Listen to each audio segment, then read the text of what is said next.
Sherry, would you do me a favor and read the text for us? Yes. We're answering the question, why are you astonished? Revelation 17. Why? I know why you're astonished. Oh my. The other question is, where is your humility? That's next week. Okay. Revelation 17, 3 through 8. Then the angel carried me away in the spirit into a wilderness. There I saw a woman sitting on a scarlet beast that was covered with blasphemous names and had 7 heads and 10 horns. The woman was dressed in purple and scarlet and was glittering with gold, precious stones, and pearls. She held a golden cup in her hand filled with abominable things and the filth of her adulteries. The name written on her forehead was a mystery: Babylon the Great, the mother of prostitutes and of the abominations of the earth. I saw that the woman was drunk with the blood of God's holy people, the blood of those who bore testimony to Jesus. When I saw her, I was greatly astonished. And then the angel said to me, "Why are you astonished? I will explain to you the mystery of the woman and of the beast she rides, which has the 7 heads and 10 horns. The beast which you saw once was, now is not, and yet will come up out of the abyss and go to its destination, or destruction. The inhabitants of the earth whose names have not been written in the book of life from the creation of the world will be astonished when they see the beast, because it once was, now is not, and yet will come." Thank you. I'm going to deviate just a tad. I've turned into what's known as a bibliophile. I just love books. And I buy more books. I figure all the books that I bought that are on my queue to read, I'm going to live to be 187. And I'm a pretty fast reader.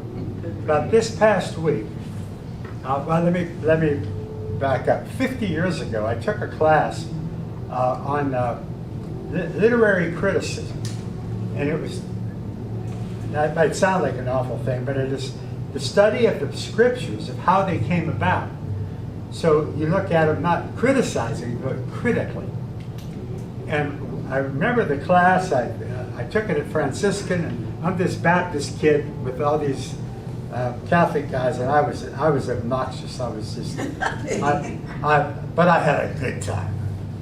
Father David Krager was the teacher, and one of the things we studied was ancient manuscripts of how we got the Bible that we have today. There's tens of thousands of ancient manuscripts that we have, and one of the oldest was called Codex Sinaiticus, and it was found right at the foot of Mount Sinai, where there was an ancient monastery. And there was this German fella, and well, it's funny, I remember this from 50 years ago. His name was Konstantin von Tischendorf. I remember I got only a half a credit for that particular question because I misspelled his name. All of it. And so he would go to this monastery, and he kept finding these ancient manuscripts, codexes, which were in book form, most likely from the 2nd to 4th century. Now that's 200 years after the fact of the New Testament, but that's pretty old. I mean, that's getting pretty darn close. Well, I've always tried to find a translation of it and never could, but the folks at Bookmarks down on 4th Street became good friends of mine because I'm a good customer. So I got a copy. Yeah. And there's different writings in it that aren't in our Bible, and one that I want to share partially with you this morning is they found what they called Acts chapter 29. There's only 28 chapters in the book of Acts. And it's called the Sonini manuscript, and it's about the Apostle Paul going to Britain. And he goes to a hill called Lud, L-U-D, and he's preaching to British Jews and Druids. And the Druids claim to be descendants of ancient Israel. And this hill is still there today. It's called Ludgate Hill. Happens to be where St. Paul's Cathedral is standing. Now, it's considered by most scholars spurious. They don't really consider it accurate. There's manuscripts that are legitimate but not recognized, not accepted as scripture, and then there's some that they believe somebody just wrote them and used someone else's name. Now, that was quite common. A lot of the things we have written about Plato, for example, we have nothing written by Plato. Everything that we know about Plato was written by somebody else in the name of Plato. That was a way that people would honor their instructors. So it wasn't to be maliciously deceptive, but to honor the previous writer. Now, since we're in Revelation, I just want to read a couple of verses. It's really, I mean, it's written just like the book of Acts. I'm sure you can find it online. It's S-O-N-N-I-N-I manuscript. 2 verses. This is Paul speaking. He says, and in later days, Paul's talking about in later days, new tidings of the gospel shall issue forth out of Jerusalem, and the hearts of the people shall rejoice, and behold, fountains shall be opened, and there shall be no more plague. In those days there shall be wars and rumors of wars, and a king shall rise up, and his sword shall be for the healing of the nations, and his peacemaking shall abide, and the glory of his kingdom a wonder among princes. Now that, I mean, if we could probably read that to the majority of Christians, and they think I'm just quoting scripture. But the point is, and this is Codex Sinaiticus at the latest 400 AD. That's pretty amazing. Now, that particular manuscript, it wasn't found until the late 1800s. How convenient. Anyway, I just wanted to show that. There's another book that's from the 4th century. It's called The Writing of the 12. The Writings of the 12 Apostles, the Didacte, which means the teaching. Really, really fun to read. This is the oldest translation, English translation, of Codex Sinaiticus. And just to add, the original manuscript is in the British Museum, and in the 1800s they paid $21 million for it. In the 1800s. That's like billions now. Yeah, I mean, that's just astronomical today. They bought it off of Russia. How the Russians got it, I don't know. But by far the most expensive book in the world today is Codex Sinaiticus. Now, forgive me for going into a literary teaching mode, but I think it's, I want you to grasp this. Anytime I read the scriptures, I'm always looking for as close to the original as I can.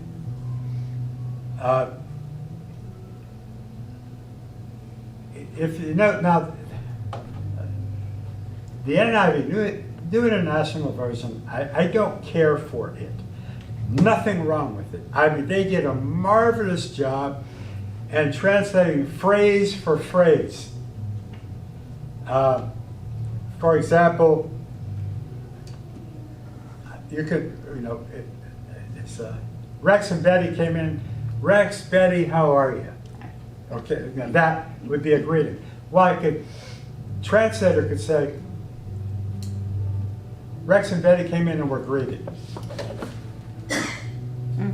I mean, there's, that's no discrepancy there, but it's not what was said.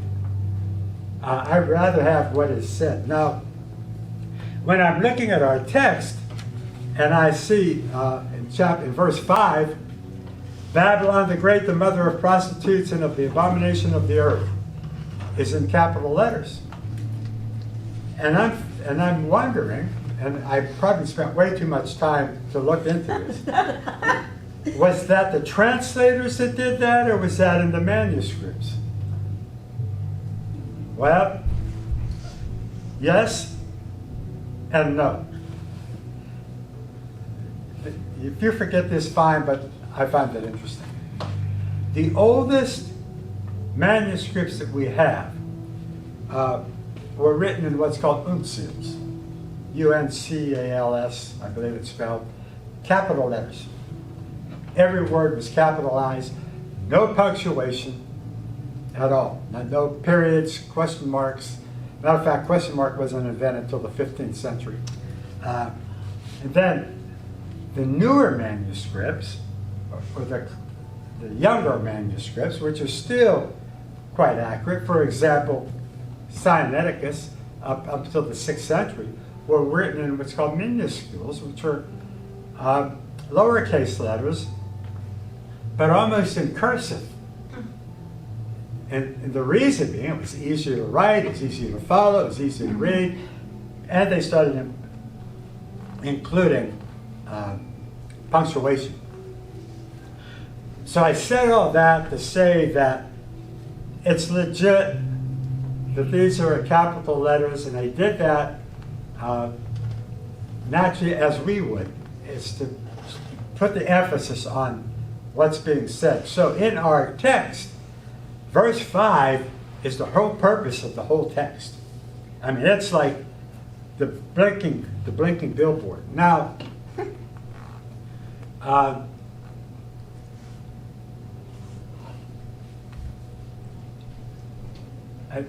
this is nothing to do with the lesson, but I want you to grasp this. You ever notice when we're reading our scriptures and it uses the word Lord in reference to God, it's all caps. And that is distinguished, because sometimes they call David Lord, they called other people Lord, and the lords of the Philistines. Well, you wouldn't make that all caps because it's not in reference to God. So to distinguish the Lord being the Lord our God and just other lords, it's put in caps. Now, in the Hebrew, it's just 4 letters, YHWH, or equivalents to YHWH, and it's pronounced Yod, He, He, Hai. And it's just letters. So the Hebrews translated, when they put it into the Septuagint, Adonai, Lord. So because, and again, the Hebrews thought that the name of God was so sacred, it could not be spoken, nor even read. So we kind of, lost it. The closest thing we have to knowing the real name of God is what God said to Moses, "What's your name? Well, who am I going to tell him to sent me? Tell him I am has sent you." And if you notice in chapter 8 of John, when they asked Jesus, "Who are you?" And he said these words, "Before Abraham was, I am." And they took up stones to kill him. Why? Because he, being a mere man, made himself out to be God. Why? He called himself I am. So that's very interesting to me. just a couple things. Again, when we're reading our Bibles, this doesn't apply to the NIV because if words are added for clarity, let me rephrase. In almost every translation, if you see italicized words, they're added by the translators for clarity. And often, and 99% of the time, rightfully so. The NIV doesn't do that because it's not a word-for-word translation. It's a thought-for-thought translation. And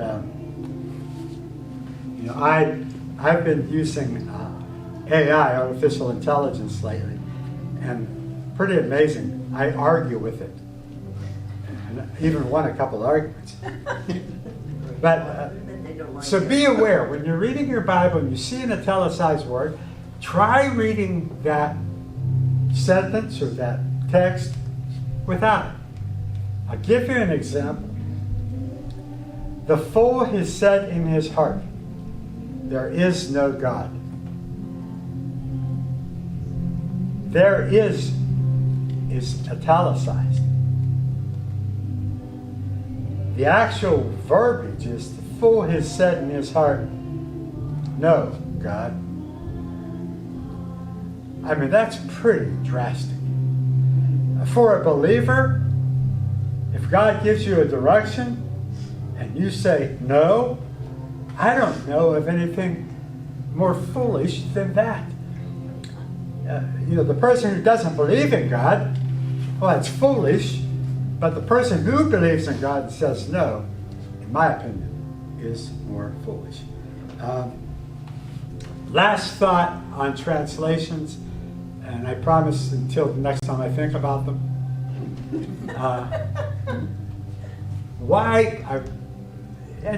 You wouldn't be here if you weren't interested in God's Word, in the Bible. You wouldn't be in this class.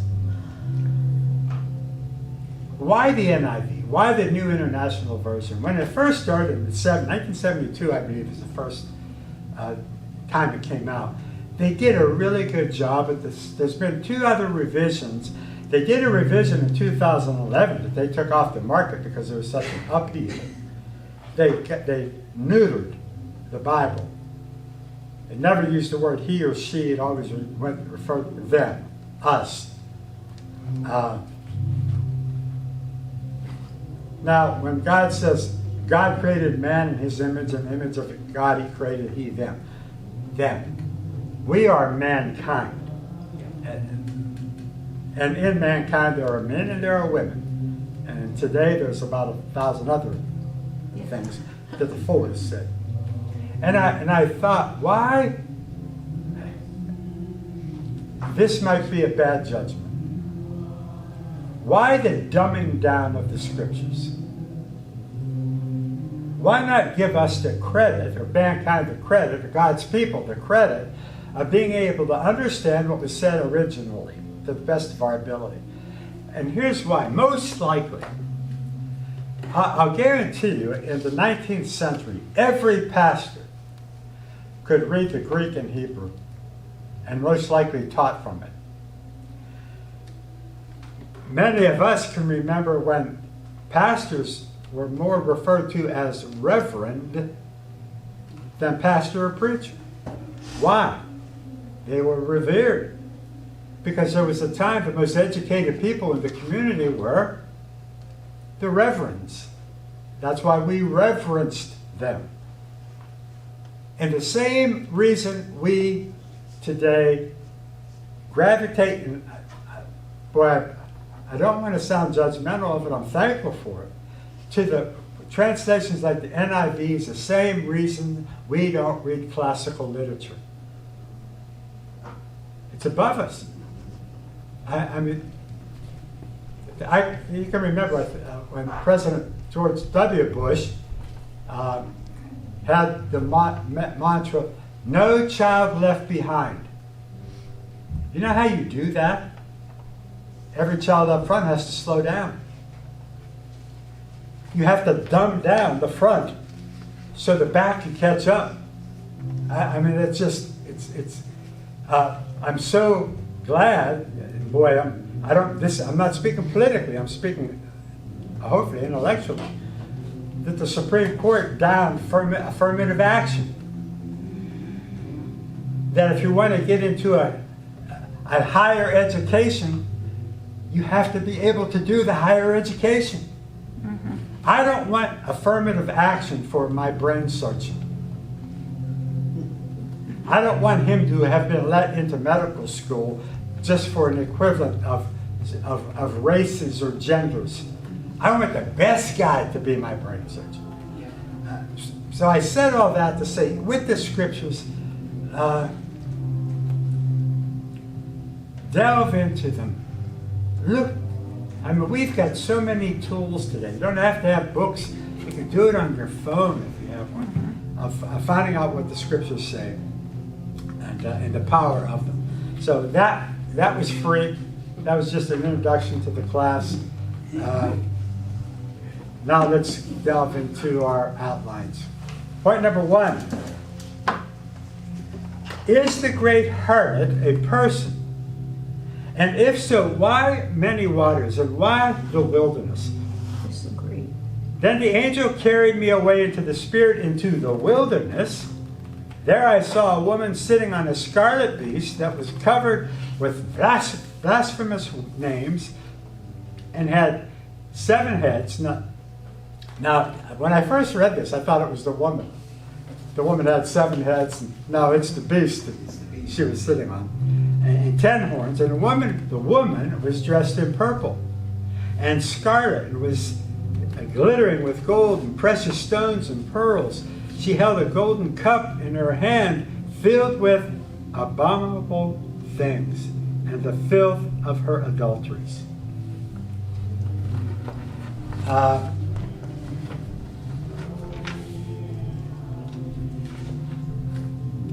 Let me read this to you.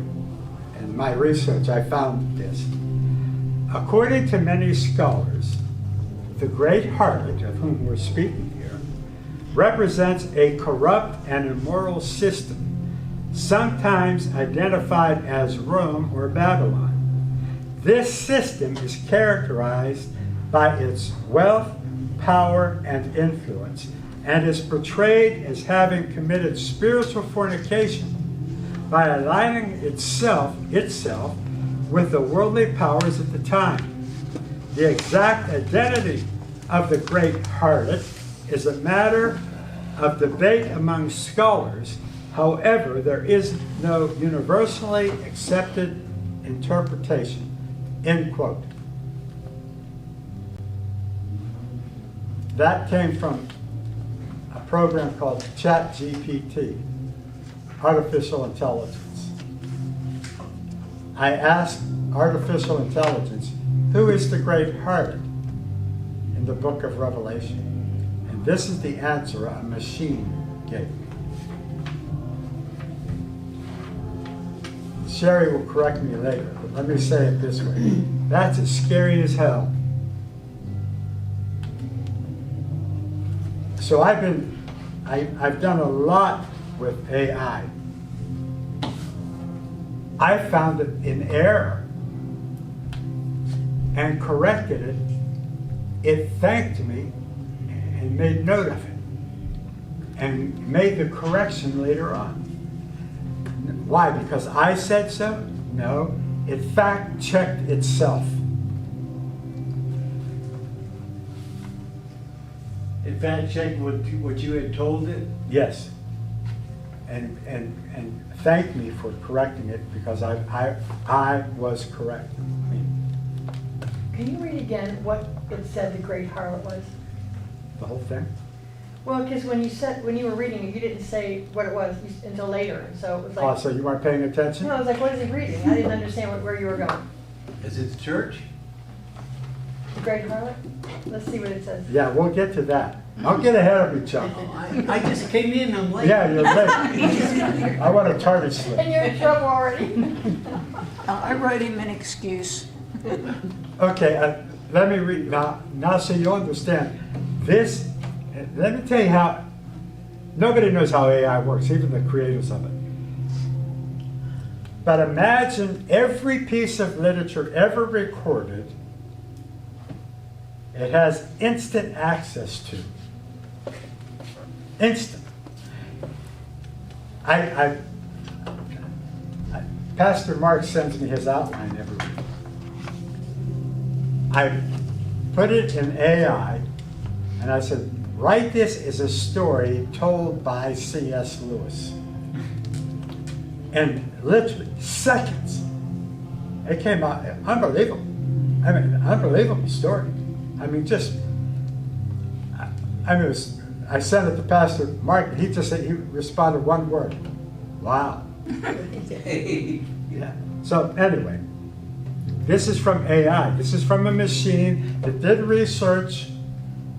Not, boy, I hate to do this, but in my understanding, what happens with AI, you'll ask it a question, and it'll begin its research. Say our whole room is filled with all the information there is to have. You'll ask it a question, and this time it'll shoot this way and start gathering information. I could ask it the same question in 2 minutes, it'll shoot this way. So it will not give you the exact same answer every time you ask it. Because it's beginning its research in different spots, and then accumulating it and then putting it together. Because it is a language program, not a what's the word I want? Binary. Not a technical program. How's that? So anyway, all that to say, let me read it again. This is a machine defining the great harlot. According to many scholars, the great harlot, quotation marks, represents a corrupt and immoral system, sometimes identified as Rome or Babylon. This is characterized by its wealth, power, and influence, and is portrayed as having committed spiritual fornication by aligning itself with worldly powers of the time. The exact identity of the great harlot is a matter of debate among scholars. However, there is no universal accepted interpretation. Period, end quote. That's pretty darn accurate. This is interesting too. Mine says the beast which carries the scarlet woman is to be identified as the restored Roman Empire, which had an existence, was destroyed, but will live again only to go into perdition. That's, in my opinion, that is as spurious as anything. When most of this was done, every commentary, and I probably have 50, literally 50 commentaries, every one except one is referring to the harlot as Rome. That's wrong, yeah. This is why.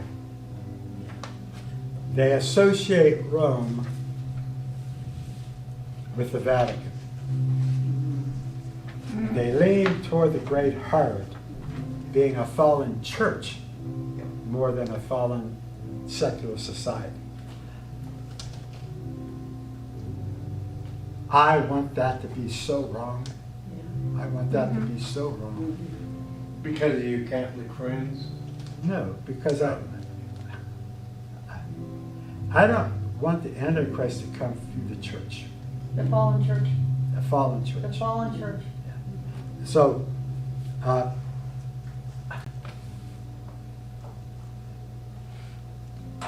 That would be every church, right? yeah. Yeah, like, Now, okay, let me kind of qualify again. Is the great harlot a person? Well, in verse 18, which is not in our text, the woman you saw is the great city that rules over the kings of the earth.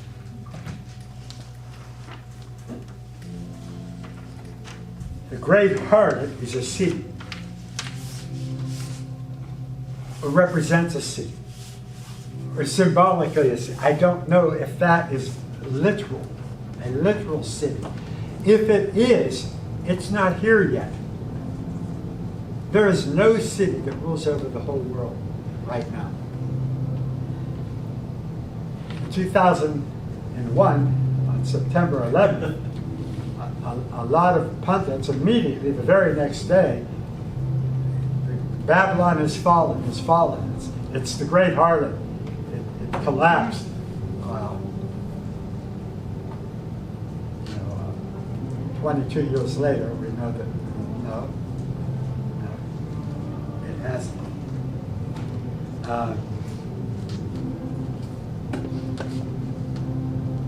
Here's if when they referred to Rome, now the great Roman Empire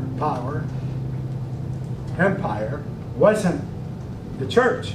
It was the great Roman Empire, the longest ruling empire ever. Now, if it is the Catholic Church, that great Roman Empire is Vatican City. It's 109 acres.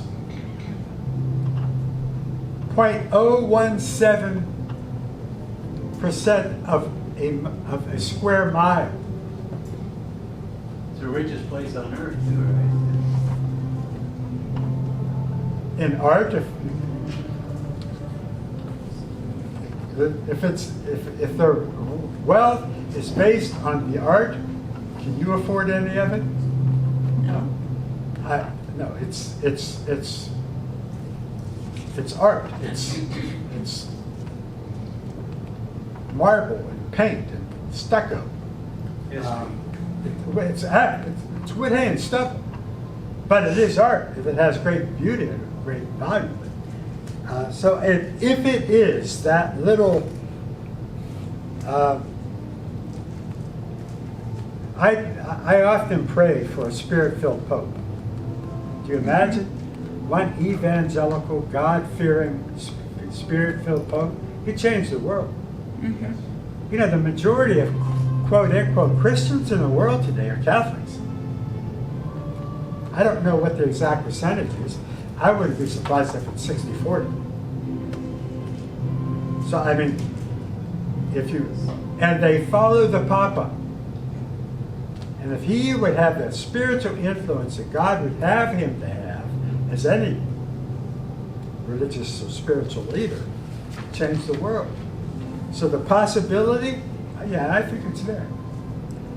The reality, we don't know. And that's just an area that I think 100 years ago, when a whole lot of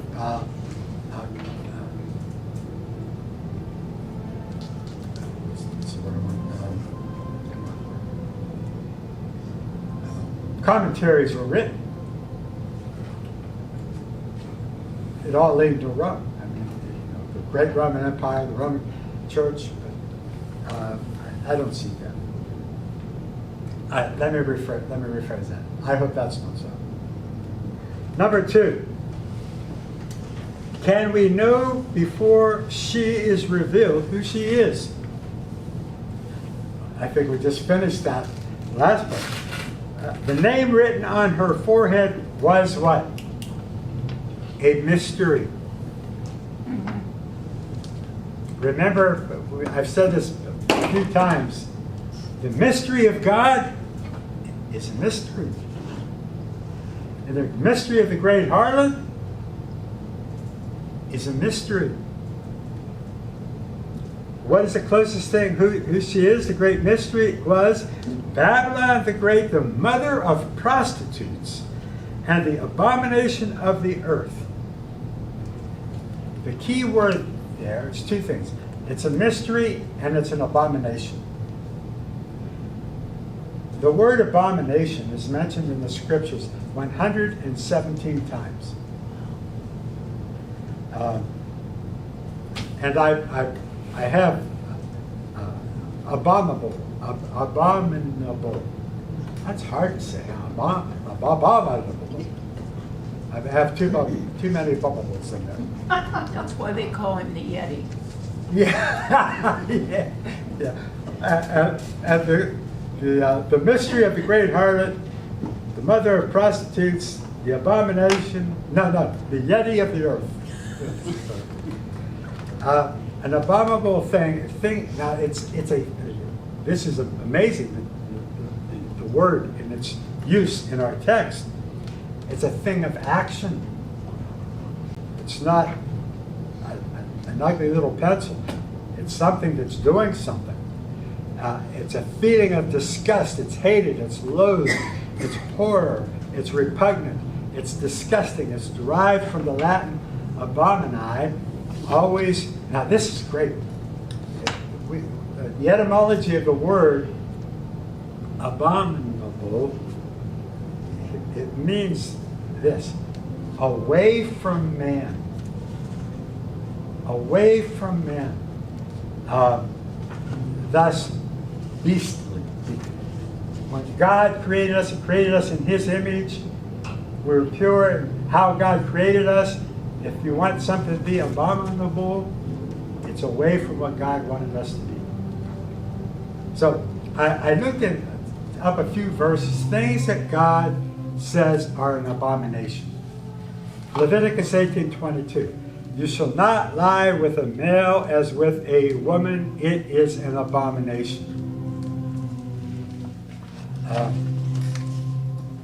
Proverbs 12:22. Lying lips are an abomination to the Lord. Deuteronomy 22:5. A woman shall not wear anything that pertains to a man, nor shall a man put on a woman's garment, for all who do so are an abomination to the Lord. Proverbs 17. Now, I didn't pick these out to make a statement. I picked them out. I tried to follow them randomly through the text as I went. Proverbs 17:50. He who justifies the wicked and he who condemns the righteous are both alike an abomination to the Lord. Let me say this, I'll read two more. Man, does this apply to today? My view. The fifth one, everyone who is arrogant in heart is an abomination. Proverbs 11:1. A false balance is an abomination. Then Proverbs 6:16 through 19. There are 6 things that the Lord hates. Yes, 7 are an abomination to Him. Haughty eyes, a lying tongue, hands that shed innocent blood, a heart that devises wicked plans, feet that make haste to run to evil, a false witness who breathes out lies, and one who sows discord among brothers. Amos 1:3, almost the same thing. So discord. Let me read one more text, and this is from the Didacte, or the writings of the 12. It's just a small whole book, but this is basically the 12 apostles got together, and these are things that they thought were important. This is Didacte chapter 2, and I'll read verse 2. It just stood out to me, and I thought I'd share it with you. Thou shalt not do no murder. Thou shalt not commit adultery. Thou shalt not corrupt young boys. Thou shalt not commit fornication. Thou shalt not steal. Now I'm reading verbatim. Thou shalt not deal in magic. Thou shalt not do sorcery. Thou shalt not do murder. Thou shalt not murder a child by abortion, nor kill them when they are born. Thou shalt not covet thy neighbor's goods. And it goes on. Thou shalt not do perjury, etc., etc. This is 1,700 years ago.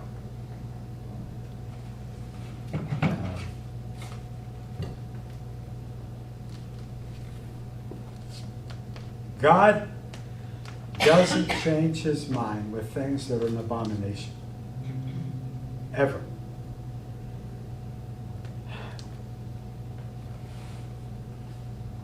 And we need to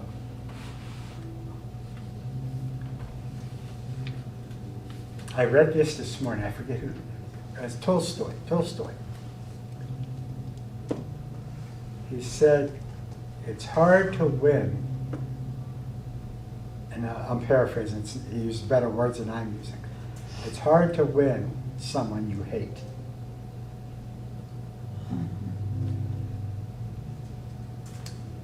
If you notice,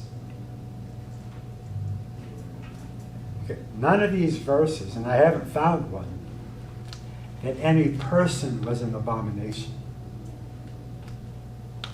Lying is an abomination.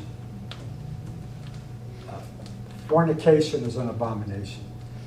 Homosexuality is an abomination.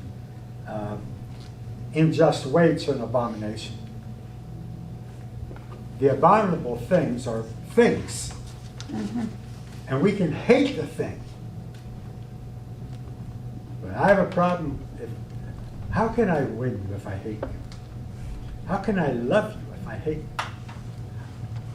God so loved the world. Now, I get this thrown at me all the time, okay, I get it. Jacob have I loved, Esau have I hated. Well, you're not God. And that's who said that. Why did he hate Esau? Because he sold his birthright. What did he hate? That he sold his birthright. Now, follow Esau through the scriptures. God blessed him. And everything he did, God blessed him.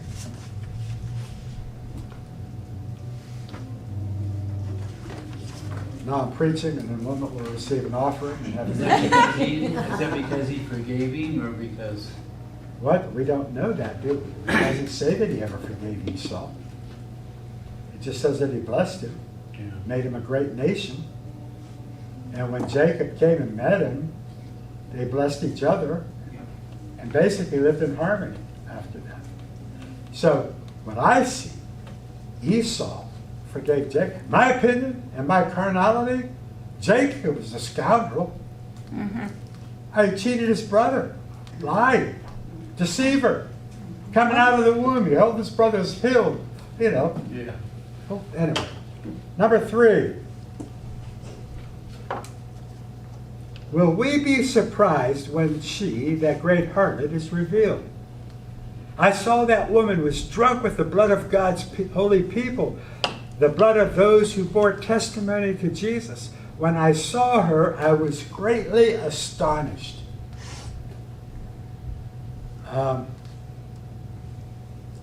This thought came to mind. The woman was drunk with the blood of God's holy people. I'm going to ask you a loaded question because I have an answer. Who would you think are the most holy people on the face of the earth? Holy. Holy is holy. It's without sin. It's perfectly righteous. It's spotless. Do you know anyone like that?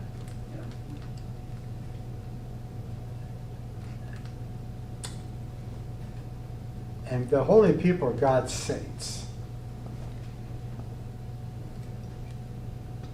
And here's a question. Are the unborn saints? Yes. Without say spot? yes. I mean, they're sinless. Right. I mean, they don't even know good or evil. Unborn. They're as probably as pure of people as we know. Those in the womb. And where, at least today, is the most horrific, the greatest abomination done to mankind is the killing of the innocents. I saw the woman drunk on the blood of God's holy people. Suffer the little children to come unto me, for such is the kingdom of heaven. And you watch some of the... I've never seen anyone pro-abortion be pro-compassionately. I'm not saying there aren't any. I've never seen it. They're usually antagonistic in their protection of what they hold to. they're vehement, they're angry if you take that right from them. Here's another question. Is she the Antichrist, the great harlot? I think that might be a stretch.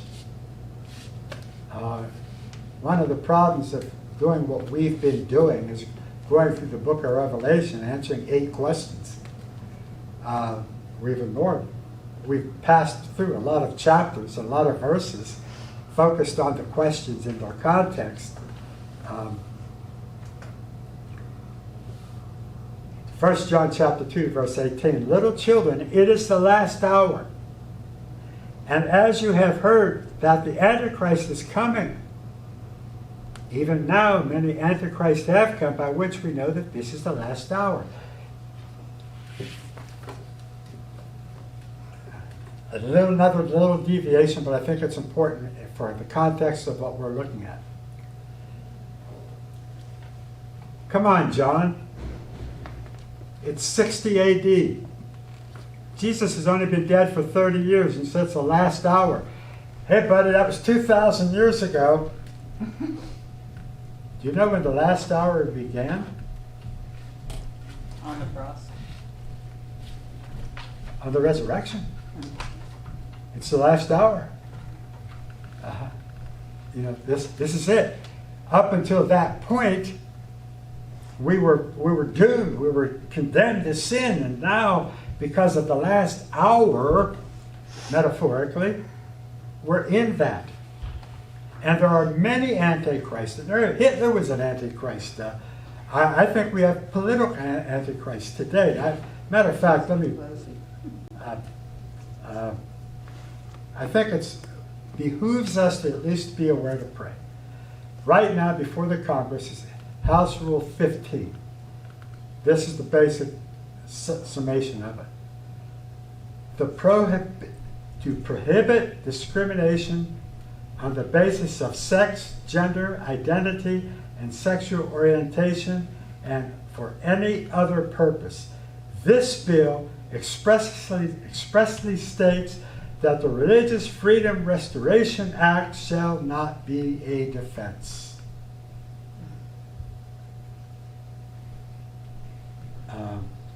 And right now, and I don't mean this politically, but every Democrat is in support of it. And unfortunately, a couple of Republicans are as well. And at least one of the leading House members is in favor of that bill. What it means, Chuck, someone comes to cut your grass and they're in drag, you can't tell them no. In the church, if somebody comes and they want a job as a custodian or they want to sing in the choir, you can't tell them no. My thing is, you want to bet? Anyway, see, these are the abominable things. And I got to go on number 4 because we have 6 minutes. Why will we be astonished? Why will we marvel? Why will we wonder? And the angel said to me, why are you astonished, John? Now, was that a rhetorical question?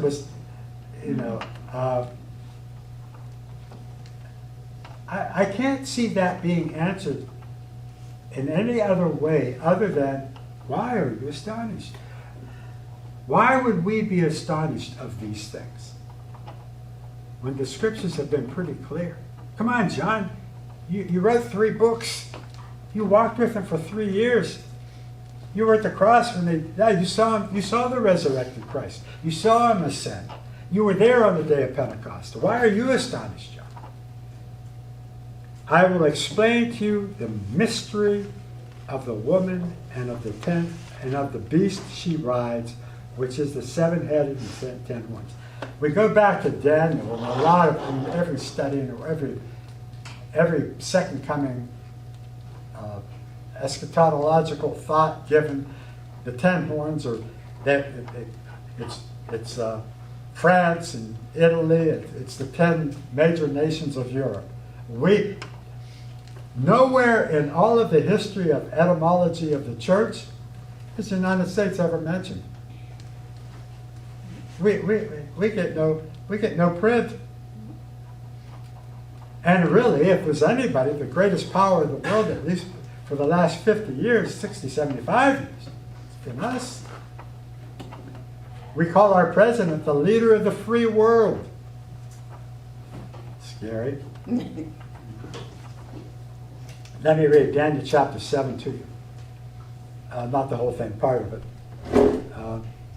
In my vision, there were 4 great beasts.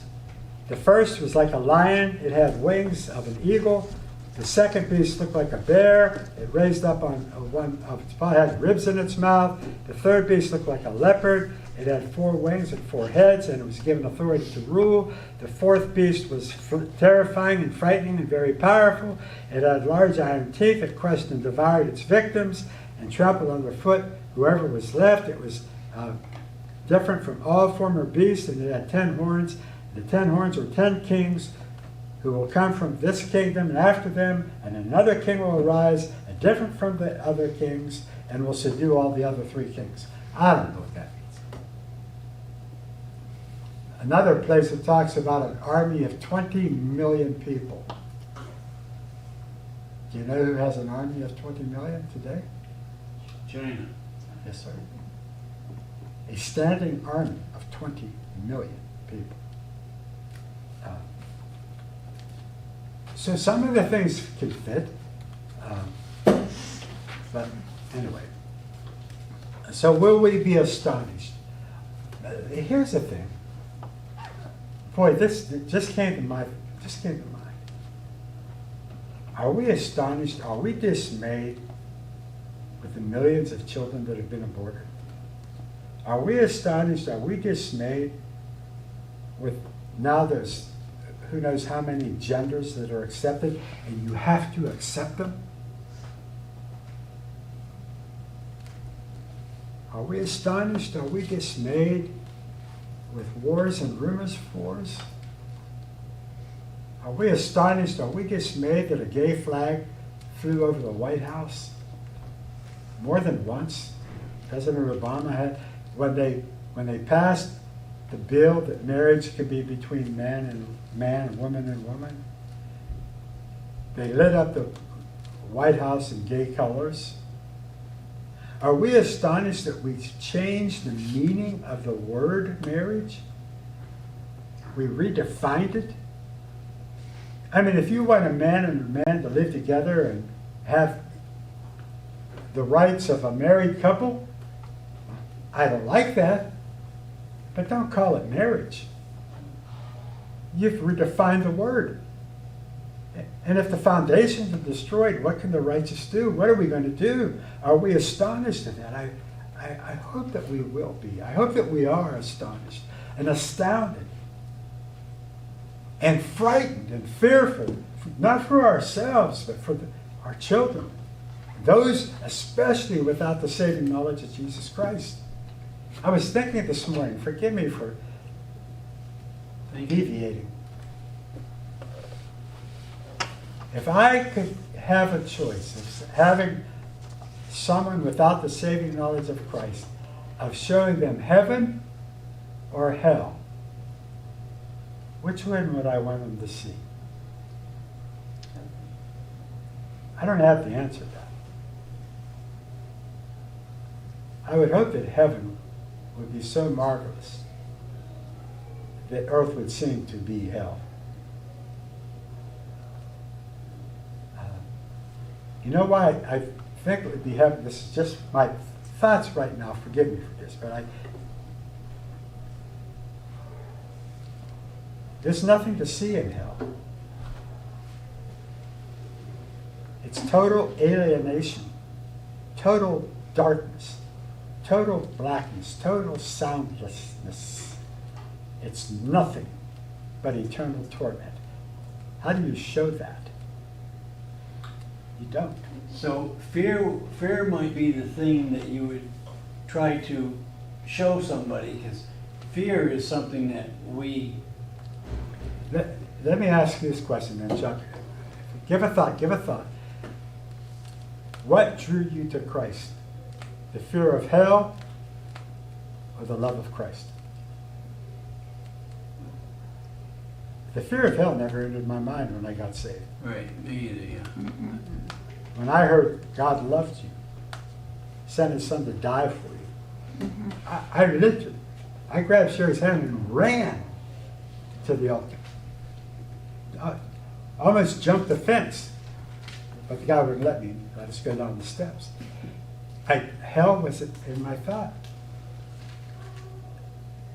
And you know, I gotta be honest, I don't even think heaven was. I just think Forgiveness, you know what I forgiveness mean? and love. and his willingness to start you over, if that's a definition. You know what? That's it, Chuck. I was born again. Right? Yeah. Yeah. Wow. That's free. That's free. Number 5, we'll close. This is good. Will the beast be a false Christ? Listen. The beast, Sherry, when you read it, this just jumped out at me. The beast which you saw once was, now is not, and yet will come up out of the abyss and go to destruction.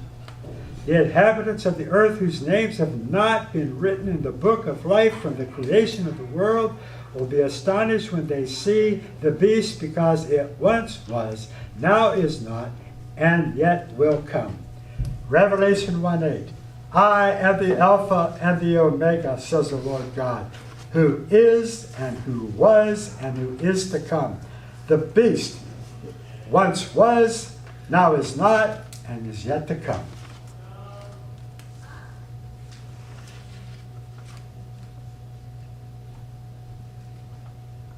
Yeah. Yeah. The false Christ. The Antichrist. The great harlot. And again, what scares me about back to Rome. What could be a greater false Christ than the church? There are many false Christ. There are many Antichrists.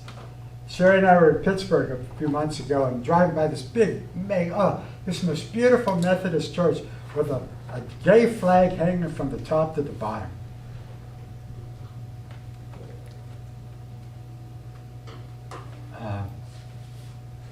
The church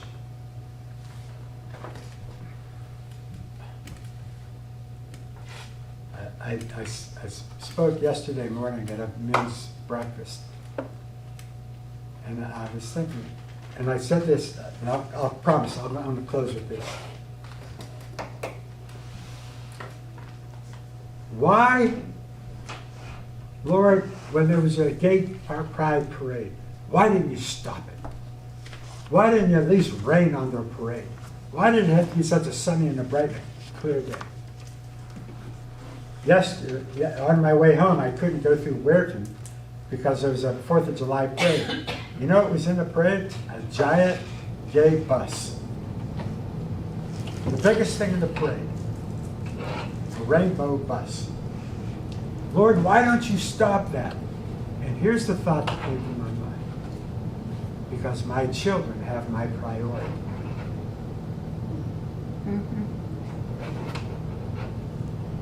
You ever think, come on, aren't most of our prayers pretty personal? Our children, our marriage, our finances, our health, our church, our parents. Who do we give our greatest attention to? Our kids. Why would we expect God not to do the same? If you ask me the order of my priorities in life, here's what I'd say. God first, my wife second, my children third. I think God has the same priority. I am the Lord thy God, you shall have no other God before me. What's second to Christ. His bride. Who's his bride? His church. Who's he focus on? Who's he give the most interest to? His children. Why would we do the same? So will the Antichrist, will the great harlot be a false Christ? Yeah. And if it were possible, even the very elect be deceived. Let's love God, love our neighbor, and go to church.